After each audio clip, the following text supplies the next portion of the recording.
إنه شهر أكتوبر من عام 2015. في يوم خريفي بارد يتلقى جون برينان مدير وكالة المخابرات الأمريكية مكالمة هاتفية غريبة. يتردد للحظة ثم يجيب: مرحبا جون برينان. من هذا؟ أنت مجرد شخص فاشل. تخيل أن هذا مجرد مراهق طائش ويتكلم بهذه الطريقة مع رجل يعتبر من أقوى الأشخاص في العالم. من أنت؟ وكيف حصلت على هذا الرقم؟ كان الأمر سهلا للغاية يا صديقي، أنت حقا ساذج. ماذا تريد؟ لا أريد شيئا، فأنا أمتلكك بالفعل. كم تريد؟ نريد 5 تريليونات دولار. لم تكن هذه مجرد مكالمة للمزاح، بل كانت جزءا من عملية أوسع شملت الإرهاب السبراني وسرقة الهويات ومضايقة كبار المسؤولين في الحكومة. والعجيب أن من كان يقف وراء كل هذه العمليات هما مراهقان 2 فقط. ولكنهم قلبوا العالم رأسا على عقب، وظن الناس أن هجماتهم كانت من فعل أنونيموس لشدة جرأتها، وحقيقتهم صدمت الجميع. ولكي نعرف القصة نعود بالزمن إلى عام 2008 في ولاية فيرجينيا الأمريكية. مراهقا أمريكيا غير عادي يطلق على نفسه اسم ديفولت كان يحب ألعاب الفيديو وكرة القدم وكلبه. كان ديفولت مجرد شخص مهووس بألعاب الفيديو، ومع مرور الوقت في عالم الألعاب بدأ يكتشف طرقا للغش أو استخدام الهاكات لتحسين تجربته في اللعبة. منذ صغره كان ديفولت فضوليا للغاية، يتساءل عن كل شيء ويريد أن يعرف كيف تعمل الأشياء. هذا الفضول قاده ليفهم أنه يمكن استخدام أجهزة الكمبيوتر لفعل أشياء غير مسموح بها. أصبح فضوليا جدا ليتعلم المزيد عن كيفية عملها. في أحد الأيام عاقبته والدته ومنعته من استخدام الإنترنت لمدة أسبوع، ولكن لكونه فضوليا ومصمما قرر أن يحاول اختراق شبكة واي فاي جيرانهم، ولدهشته نجح في ذلك وعاد للإنترنت في غضون 10 دقائق فقط. هذا الموقف فتح عينيه على إمكانيات لم يكن حتى على دراية بها. شعر بقوة كبيرة حين استعاد السيطرة على الإنترنت، وقال لنفسه: أريد أن أعرف المزيد عن هذا. بدأ يغوص بعمق في هذا المجال. في تلك الفترة كانت مجموعة أنونيموس في قمة شهرتها، مجموعة هاكرز مستقلة تصنع عناوين الأخبار. كان ديفولت مفتونا بهم في البداية ورأى فيهم تجسيدا لروح الحرية من خلال الفوضى، ولكنه وجد المجموعة فوضوية ومليئة بالنزاعات الداخلية. لذلك قرر الانخراط في مجموعات قرصنة أخرى متفرعة، إحداها كانت تسمى أنونسيك، حيث وجد أنهم أكثر تقدما وطور مهاراته معهم. مع مجموعة أنونسيك بدأ ديفولت يشارك في عمليات مؤثرة. كانوا يسيطرون على شبكة بوتنت، أي شبكة من أجهزة الكمبيوتر المخترقة. من خلال هذه الشبكة استكشف ديفولت الأجهزة التي يسيطرون عليها، واكتشف أن أحدها مرتبط بخادم كلية الطب في جامعة وينسور الكندية. فجأة أصبح لديه وصول مباشر إلى السجلات المالية للجامعة. حينها وجد أن طلابا يدينون بمبلغ إجمالي قدره 9.4 مليون دولار، وفي أسفل القائمة هناك خيار مغريا للغاية: حذف الكل. فضغطه ديفولت بدون تردد. قال لاحقا أنه اعتقد أن الطلاب قد يسعدون جدا بإلغاء ديونهم، ورغم أن الجامعة كانت على الأرجح تحتفظ بنسخ احتياطية، إلا أن ديفولت شعر باندفاع هائل لأنه قام بما بدا له عملا صحيحا. أصبحت دوافع ديفولت وراء اختراقاته تميل بشكل متزايد نحو الإيثار ومساعدة الآخرين بدلا من الفضول. ففي عام 2014 علم أن ممارسة البهيمية والعياذ بالله كانت لا تزال قانونية في الدنمارك.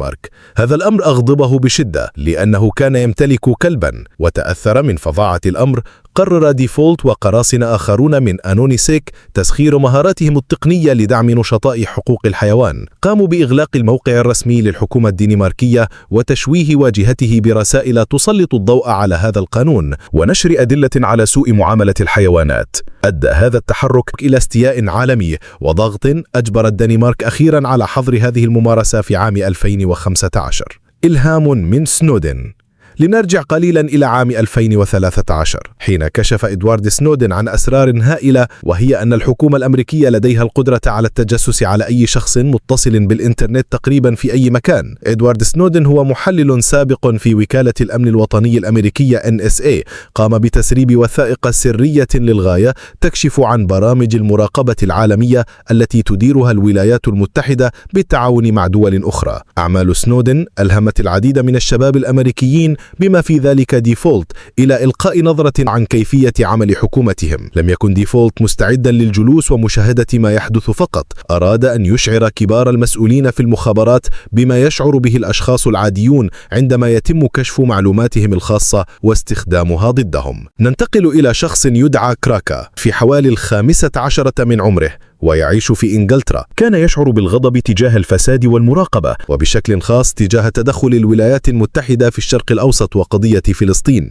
كان يرى الحكومة الأمريكية مسؤولة عن الكثير من المعاناة وأراد فعل شيء حيال ذلك. كان كراكا قد أسس أيضا مجموعته الخاصة التي أطلق عليها اسم Crackers with Attitude، والتي يشار إليها BCWA. كان أحد الأهداف الأولى لكراكا هو جيمس كلابر مدير المخابرات الوطنية آنذاك. كان لدى كلابر ما يكفي من المعلومات الشخصية التي هي متاحة للجميع على الإنترنت، لدرجة أن كراكا تمكن من استخدامها لاختراق بريده الإلكتروني بطرق تعتمد على الهندسة الاجتماعية وثغرات قديمة في أنظمة استعادة كلمات المرور. ينشر كراكا دليلا على ذلك على تويتر، مما يلفت انتباه ديفولت، حتى أن كراكا قام بتحويل مكالمات كلابر المنزلي إلى خط ساخن مؤيد لفلسطين. هنا بدأت شراكة ديفولت مع كراكا، حيث تعاون معا وقررا استهداف أعلى المستويات في جهاز المخابرات الأمريكي بهدف إحراجهم وكشف نقاط ضعفهم. وكان على رأس قائمتهم مدير وكالة المخابرات المركزية. ومرة أخرى كان لدى برينان ما يكفي من المعلومات التي هي متاحة للجميع على الإنترنت، لدرجة أن كراكا تمكن من الحصول على تفاصيل حسابه من خلال الاتصال بشركة الاتصالات الخاصة به وانتحال شخصية فني. باستخدام هذه المعلومات تمكنوا من الوصول إلى حساب برينان والوصول إلى بريده الإلكتروني الخاص. بدأ ديفولت وكراكا على الفور في إغراق برينان وعائلته بالمكالمات الهاتفية ومضايقتهم. أخبروه أنه شخص سيء وأن مسؤولي المخابرات المركزية لا يفعلون شيئا إيجابيا للعالم. كان برينان خائفا بشكل مفهوم واختفى عن الأنظار لفترة، وتم توفير حراسة أمنية إضافية له. بالإضافة إلى المكالمات تمكن كراكا من الوصول إلى وثائق حساسة من بريد برينان الإلكتروني شاركها مع موقع ويكيليكس، وهو موقع إلكتروني يقوم بنشر الوثائق السرية والمعلومات التي يتم تسريبها من مصادر مجهولة. وجوليان أسانج هو مؤسس هذا الموقع. اهتم أسانج بالوثائق ونشرها في أكتوبر 2015. شملت التسريبات نموذج برينان الحساس للغاية المطلوب للحصول على تصريح أمني سري الذي كشف عن تاريخه الشخصي وتعاطيه للممنوعات في الماضي. كما سربوا توصيات تعود لعهد الرئيس بوش حول السياسة في الشرق الأوسط ومراسلات حول أساليب الاستجواب. كان اختراق بريد برينان الإلكتروني سهلا بشكل يثير الضحك كما قيل لاحقا، وقد كلف الاختراق وكالة المخابرات المركزية 1.5 مليون دولار. لم تتوقف مجموعة CWA التابعة لكراكا عند هذا الحد، لقد تمكنوا أيضا من الوصول إلى حسابات مسؤولين آخرين ونجحوا في تسريب قاعدة بيانات تحتوي على معلومات شخصية لآلاف المسؤولين في وزارة العدل ومكتب التحقيقات الفيدرالي، مما كشف عن نقاط ضعف كبيرة في أمن المعلومات الحكومية. نقطة الضعف والسقوط.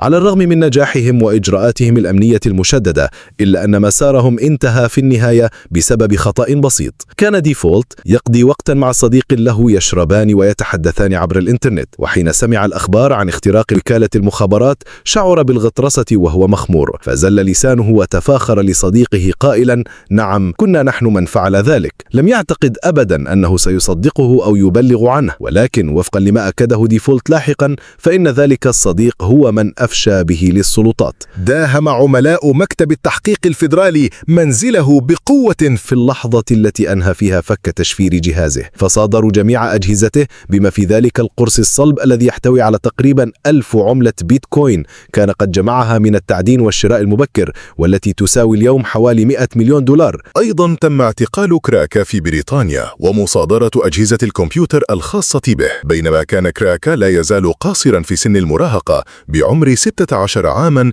وقت الاختراقات الكبرى في عام 2015، فإن ديفولت كان بالغاً يبلغ حوالي 23 عاماً في تلك الفترة. لهذا السبب كونه بالغاً تلقى ديفولت عقوبة أشد مقارنة بكراكا، فقد حكم على ديفولت بالسجن لمدة 5 سنوات في سجن فيدرالي وأمر بدفع غرامة، بينما حكم على كراكا بالسجن لمدة 2 عام في مركز احتجاز للإحداث كونه قاصراً ومحاكمته في المملكة المتحدة. قال ديفولت لاحقاً إنه كان يعتقد أنه يفعل الشيء الصحيح من أجل العدالة السياسية، ولكنه أدرك أنه كان مخطئاً تماماً. قضى كلاهما مدة عقوبتهم وتم الإفراج عنهما، لكن عملات البيتكوين الخاصة بديفولت تمت مصادرتها عقب خروجه من السجن. اتجه كراكا المعروف أيضاً باسم كين جامبل للعمل ضمن الإطار القانوني في مجال الأمن السيبراني.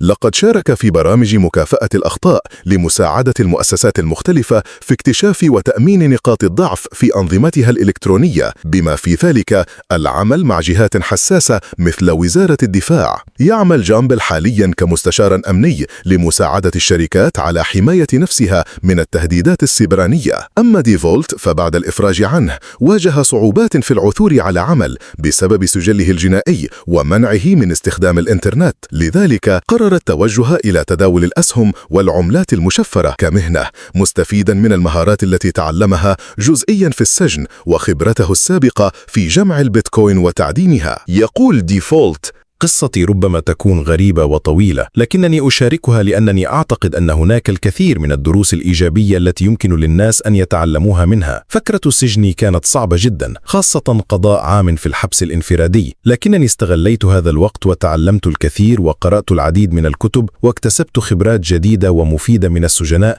الذين كانوا معي، مثل سماسرة الأسهم المسجونين الذين تعلمت منهم تداول الأسهم والعملات المشفرة. الآن بعد انتهاء فترة عقوبتي وخروجي من السجن أعمل في مجال تداول الأسهم والعملات الرقمية وأحاول بناء حياة جديدة. سأعطيك أهم 3 نصائح من تجربتي. لا تدع أخطاء الماضي تحدد مستقبلك. يمكنك التعافي من أي شيء وتغيير حياتك بغض النظر عن الأخطاء التي ارتكبتها. كن حذرا للغاية بشأن ما تقوله ولمن.